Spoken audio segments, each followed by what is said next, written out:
Hey everybody, Madeline here to do a card reading on the big eclipse that's coming up, partial solar eclipse in Aries. We're in eclipse gateway right now. So when we're in eclipse gateways, we're the first eclipse was a lunar. The eclipses come in pairs. The first eclipse was a lunar eclipse, and that is about releasing something and making an internal shift and letting things go and things removing from our lives. And then we're going into a solar partial eclipse, which is about things coming into our lives. Now, this eclipse is happening in Aries, so there's a good chance we are very motivated, very inspired, and very driven to create new beginnings in our lives. So that is a big day, March 29th. We end officially Kali Yuga, and society is and humanity is going to start raising in its consciousness. It start ascending, and we're going to have a big, shall we say, paradigm shift in the collective because because there's a big awakening and people's consciousness are becoming raised and we're ascending. So we're shifting timelines. That's going to be a reset day. And it can often come with, in history, when we shift between two eras, we're leaving the Piscean era, we're shifting into the age of Aquarius. And in history, when these big shifts occur, there are calamities and catastrophes. So watch out for that. Stay safe, everybody. I would personally not travel around that time, but if you have to, you do. You'll probably be okay. But it's something to be aware of. But the humanity and the human consciousness is taking a big leap up into higher consciousness. We're evolving as a humanity into more virtuous times, basically. And so I'm going to pull some cards about this big shift that's coming up on March 29th. So I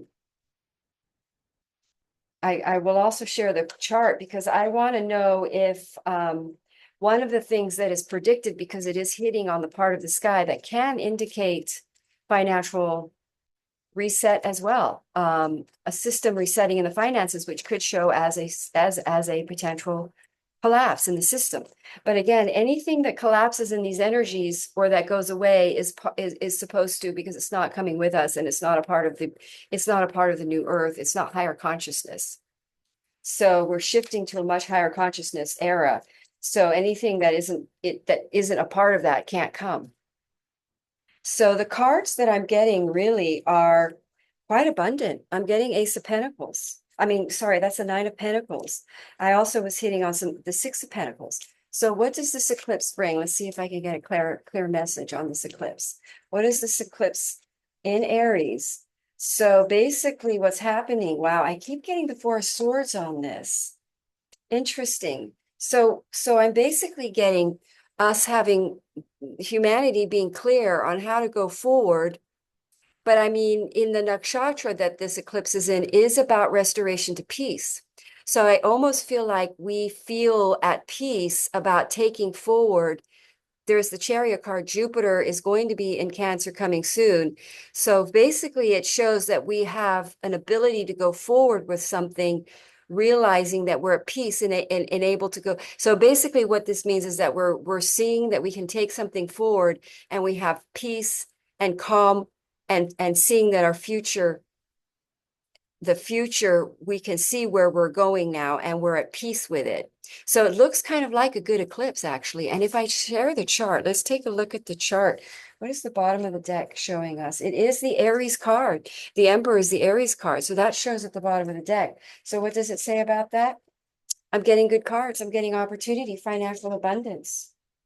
So this eclipse Aries is quite an abundant energy. It is quite forthright and courageous. And so it seems to me this eclipse, we take clear action forward towards abundance, towards an abundant destiny here. So I'm not seeing scary finances, nothing too scary with the finances. Let's see, the Tower card comes in. What is the Tower card about? What do you want to say about the Tower card? Oh, looks kind of good. And then I have to say, when I pull the chart, let's share the screen. Other than the nakshatra that this is on, which is a Vedic, which is about the star in a part of constellation. This can be a troubling part of the sky.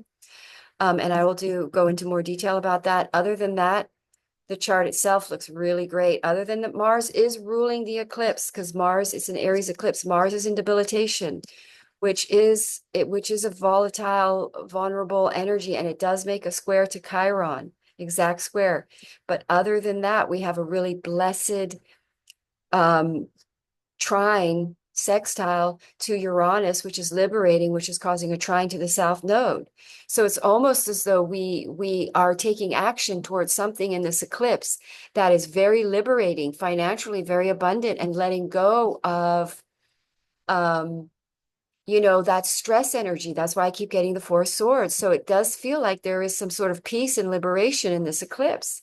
And when I say peace, I mean some sort of comfort and feeling at peace about the new beginnings and about the new destiny that's going to be opening up for us on this eclipse. So it looks good, but I will do another check on this